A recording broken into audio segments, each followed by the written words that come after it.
So we have a Guts inspired build for you today, just straight up strength and brutal damage. So I'm going to show you exactly what we're working with. This is directly from this member right here, because we were doing a PvP stream and he one-shotted me with one attack, which was insane. So I wanted to see if it was good in PvP. So here's what I came up with. So he gave me the build, and here is exactly how it works. You're going to be using a few items and weapons in order to stack your roar damage as high as possible, and then absolutely obliterate your enemy with heavy charged R2s. It does take a little bit of timing to get these heavy charged R2s down, because the Ash of War that you're going to have on the Greatsword is Braggart's Roar, and that completely changes your heavy R2 moveset.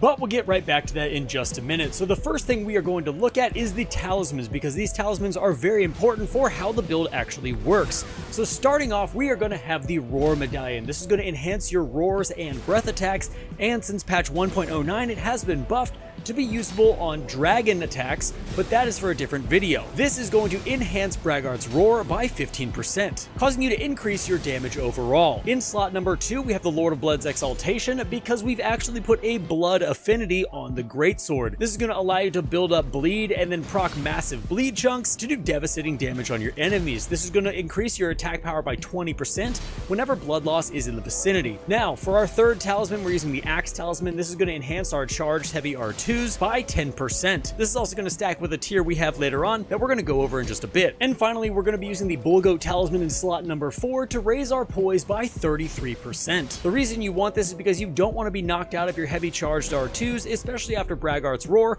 because there is a running animation and then a slam, and if you get knocked out of that, then that's going to be all for nothing. The Roar Medallion is going to be located in Limgrave very early in the game, in the Limgrave tunnels after you kill the boss there. The Lord of Blood's Exaltation is going to be located in the capital within the Lindell Catacombs after you defeat that boss.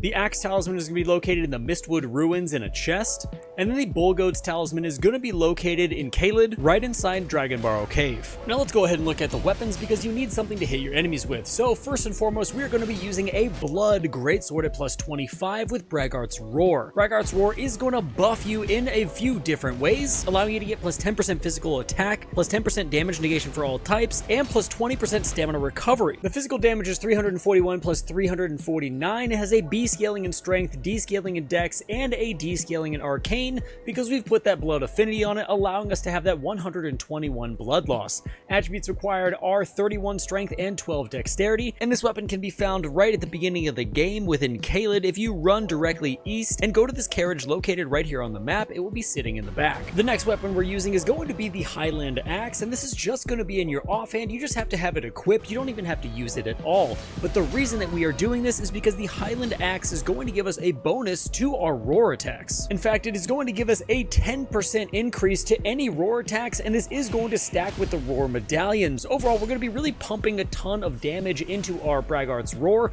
allowing our Greatsword to hit like an absolute truck.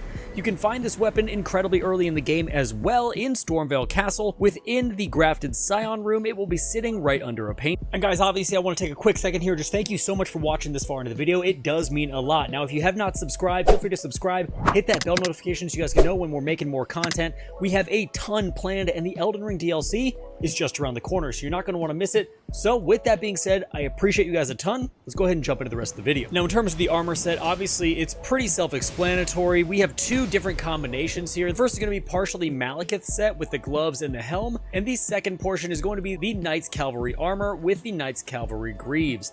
Obviously, with the Greatsword, this looks incredible, and it definitely goes with the whole Guts theme. Now, as far as our Flask of Wondrous Physic, we're going to be using the Stone Barb Cracked Tier and the Spike Cracked Tier, both of which are going to enhance our heavy charged R2s. The Stone Barb Cracked Tier is going to temporarily make stance break easier, allowing your heavy charged R2 to absolutely destroy poise and get those criticals off faster, and the Spiked Cracked Tier is going to temporarily boost your charged attack power. This is going to directly stack with the Axe Talisman, allowing us to get around 26% charged attack power damage once we have activated our Flask of Wondrous Physic. So both of these work incredibly well, allowing this entire build to be very powerful. Now, the Stone Barb Cracked Tier is going to be found on the far east side of Caelid after you defeat the Putrid Avatar guarding the Erdtree there, and the Spike Cracked Tier is going to be found at the minor Erdtree in the Mistwood within Limgrave, sitting right on top of an altar. And lastly, let's talk about the stats and the buffs for the build. For your buffs, you're going to be using Flame Grant Me Strength and Golden Vow. Right now, I'm using the Flame of Frenzied Seal because it has 0 weight, and I just need the buffs. And both of those buffs are going to give you a total of 35% physical damage, as well as 15% damage negation. Now, for your stats, you are going to need to put a few more points into Endurance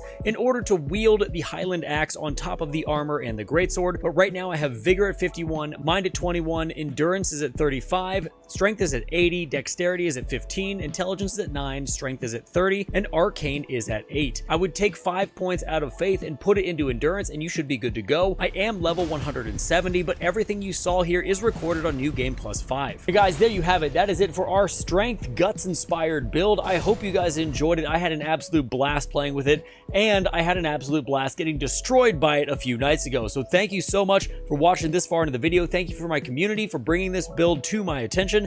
If you guys haven't subscribed yet, make sure to subscribe on your way out. I'll leave a ton of videos here for you so you can check some more of my content out. And until next time, guys, stay safe, enjoy the game, and I'll see you in the next one.